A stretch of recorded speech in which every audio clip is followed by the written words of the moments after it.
Hi everyone, నేను గీత.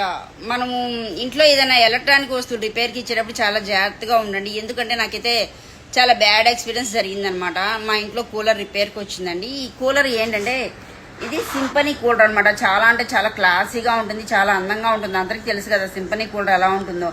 నేను ఇది చాలా కాస్ట్ పడిందండి. నాకు 15,000 or 16,000 పడింది. 2 or 3 years అయిందనమాట తీసుకొని. ఎప్పుడు ఏ ప్రాబ్లం రాలేదు.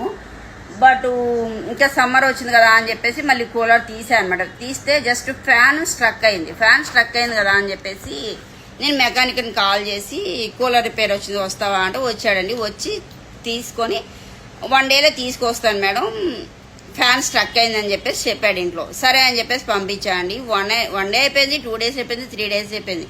కూలర్ తీసుకురాలేదు. ఏంటి కూలర్ తీసుకురాలేదంటే ఓన్లీ ఫ్యాన్ ప్రాబ్లమే కాదు మేడం, బోర్డు కూడా పాడైపోయిందనండి. బోర్డు పాడైపోవడం ఏంటి, ఓకే బయటకు వెళ్ళింది కదా ఇంకే పాడైందేమోలే, మనకి మాత్రం ఏం తెలియదు కదా, వాళ్ళు చెప్పిందే మనం వినాలి కదా. సరే ఓకే, ఇన్ని డేస్ అయితే నేను ఉంచను, బోర్డు పాడైపోయినా పర్లేదు తీసుకురా, నేను వేరే చోట చేయించుకుంటా అంటే 3 days